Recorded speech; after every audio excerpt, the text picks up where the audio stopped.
अस्सलाम वालेकुम। कैसे हैं आप सब लोग। मैं डॉक्टर अब्दुल हलीम साजिद, तो आप मेरा यूट्यूब चैनल देख रहे हैं। आज हम डिस्कस करेंगे वियाग्रा। वियाग्रा क्या है, उसको लेना चाहिए या नहीं, उसका मैकेनिज़्म ऑफ एक्शन क्या है, उसकी डोज क्या है, उसकी कंट्राइंडिकेशन यानी किन हालात में आप उसको इस्तेमाल नहीं करेंगे, उसके साइड इफ़ेक्ट्स क्या हैं, ठीक है।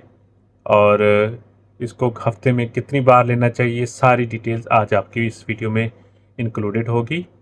तो इस वीडियो को एंड तक देखिएगा, क्योंकि इसके कंट्रीडिकेशन है कि किन हालात में इसको आप नहीं लेंगे, वो मैं आखिर में बताऊंगा। तो मेरी वीडियो को अपने दोस्तों के साथ और ग्रुप में भी ज़रूर शेयर करें, ताकि शायद आपकी वजह से किसी और का फ़ायदा हो जाए। तो वो हमारी एक ज़बान में सराइकी या पंजाबी में एक मुहावरा है कि शरे दा कोई शर्म नहीं। अगर मिसाल के तौर पे हर बीमारी का इलाज है, ठीक है। वियाग्रा किन कंडीशनों में रेकमेंड होता है, ये होता क्या है मसला। वियाग्रा से पहले इसके यूज़ क्या है, यानी किस कंडीशन में हम यूज़ करते हैं। ये मेन प्रॉब्लम होता है एरेक्टल डिसफंक्शनिंग। एरेक्टल डिसफंक्शनिंग को हम सादा अल्फाज में क्या कहते हैं कि आप में जिनसी यानी मतलब ख्वाहिश होती नहीं है, जिनसी तनाव वज़ाव का जो होता है वो पीनस का होता ही नहीं है, जिससे आप कोई जिस्मानी ताल्लुक़ पैदा करें अपने हमसफ़र के साथ, जिससे हालात बहुत ज़्यादा बिगड़ जाते हैं और बात घर आप पता है क्या क्या हो सकता है फिर। तो इससे बचने के लिए वही कहते हैं ना, शरे दा कोई शर्म नहीं। अगर आप एक बीमारी है तो उसका इलाज है, ठीक है। और मोस्टली ये किन लोगों में होता है जो डायबिटीज़ होते हैं, और 35 से 40 साल के बाद की उम्र के लोगों में ये मसला पैदा हो सकता है। तो कोई मसला नहीं है, इसमें कोई शर्म वाली बात नहीं। बीमारी है तो उसका हल है, आप व्याग्रा ले सकते हैं, इसमें कोई मसला नहीं है। व्याग्रा यूज़ कर सकते हैं, लेकिन ऐसे कुछ कंडीशन है जिसमें नहीं ले सकते, वो मैं आपको बताऊंगा। तो इसमें शरे दा कोई शर्म नहीं ला ले हो, व्याग्रा तुसी लै सकते हो, ठीक है। गल्फ में all over the world over the counter मिलती है वियाग्रा के नाम से। और बहुत यूएई में तो एक और बहुत अच्छा ब्रांड आया है स्विट्जरलैंड का, सैंडोज का टोरनेस। कमाल के रिजल्ट्स हैं, वो इस तरह की उन्होंने टेक्नोलॉजी में बनाया कि उसको आप पोर्शन में भी डिवाइड कर सकते हैं, ठीक है। तो पाकिस्तान में ये अवेलेबल नहीं होता, ना ही प्रोडक्शन होती है। और मैं रिक्वेस्ट भी करूंगा पाकिस्तानी फार्मास्यूटिकल्स कंपनी को कि इसकी प्रोडक्शन लोकल लेवल पे करें, ताकि इंडिया की ब्लैक माल की मार्केट ख़त्म हो, क्योंकि वहाँ पे ब्लैक में मिलता है। मेरे ख्याल में ब्लैक कोबरा या इस तरह के कुछ ब्रांड्स हैं, इस तरह के मिलते हैं, वो भी हाइड करके। तो ये चीज़ हो गई। अभी सबसे पहले वियाग्रा का प्रोडक्ट यानी बनाया उसमें है क्या, उसका मुरक्कब नेम क्या है, और उसका मैकेनिज्म ऑफ एक्शन क्या है। जी, तो वियाग्रा के अंदर जो मेन प्रोडक्ट है वो है sildenafil. Sildenafil basically drug of choice है पल्मोनरी हाइपरटेंशन की।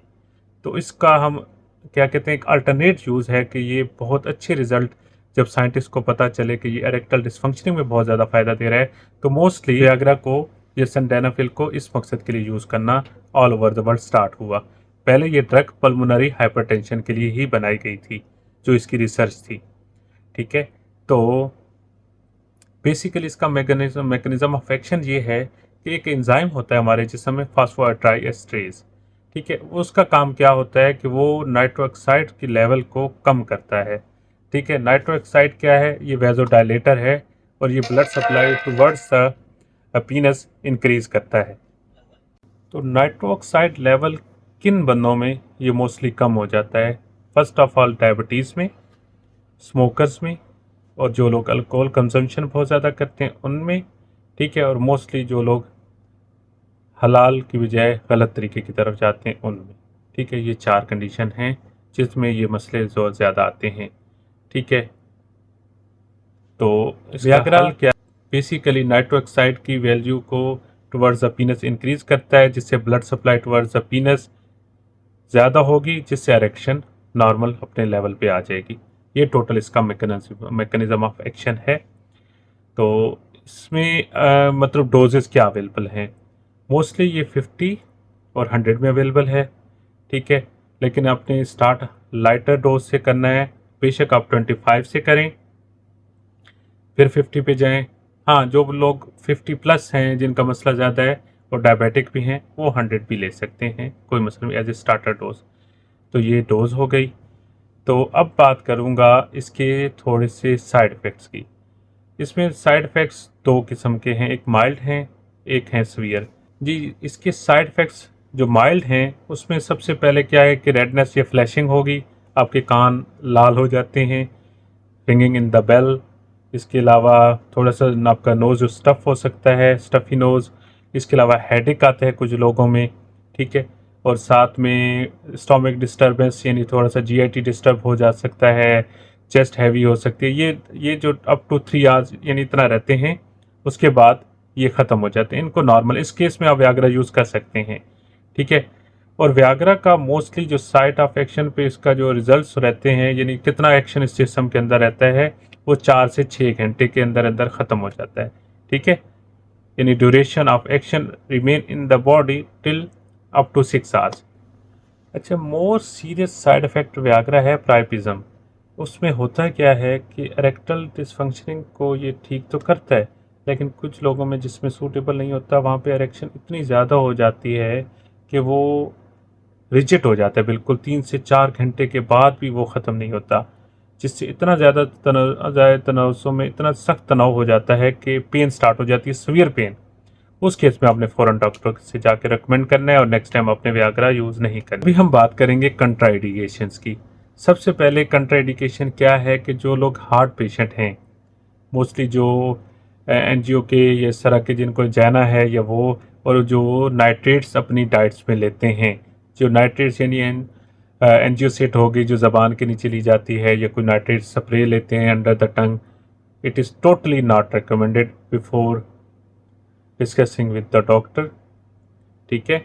ये डॉक्टर से डिस्कस किए बगैर कभी भी ना लें, और किसी सी वजह से कई दफ़ा अमवात भी हो जाती हैं। और सेकेंडली मैं बात करूँगा वो लोग प्रेशर का इशू है, जिनका हाई है या लो है, वो भी मैं रिकमेंड नहीं करूँगा, ठीक है। इस सिलसिले में थोड़ा अवॉइड करें। यानी कंक्लूजन ये हुआ, जो लोग हार्ट पेशेंट हैं और ब्लड प्रेशर के मरीज़ हैं वो थोड़ा अवॉइड करें वह व्याग्रा लेने से।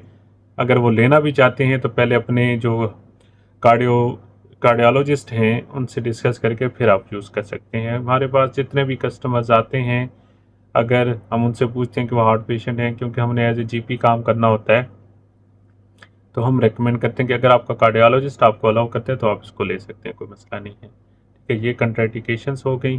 तो ये टोटल वीडियो थी व्याग्रा से रिगार्डिंग। शरे दा कोई शर्म नहीं हो ला लियो, ਤੁਹਾਡਾ ਮਸਲਾ है तो ਤੁਸੀਂ ज़रूर लो, ठीक है। बेशर्मी तू इज़्ज़त चंगी है, ठीक है। तो इ'यां भी कहते हैं सुरैकी दे विच कि शर्म वाले बच्चा नहीं जांदियां, ठीक है। जिसले कुछ करोगे नहीं तो कुछ होएगा ही नहीं। बेहतर है कि उस तो पहले कि कोई काम ख़राब हो जाए अपना इलाज प्रॉपर करा लो। तो अल्लाह ताला ते यकीन रखो तो गलत कामों तो बचो, तो फिर इंशाल्लाह कुछ भी नहीं होगा। हलाल हमेशा वधदा ही है, ठीक है। हलाल की तरफ जाओ तो हलाल नाल काम वधेगा। तो मैनू दुआवां याद रखो, तो मेरी ये वीडियो दूजे बंदे नाल लाजमी शेयर करो ताकि उन्हां दा भी फायदा होवे तुहाडी वजह तो। ते अगर तुहानू मेरी वीडियो चंगी लगी तो लाइक तो सब्सक्राइब तो शेयर ज़रूर कर देना। अल्लाह हाफिज़।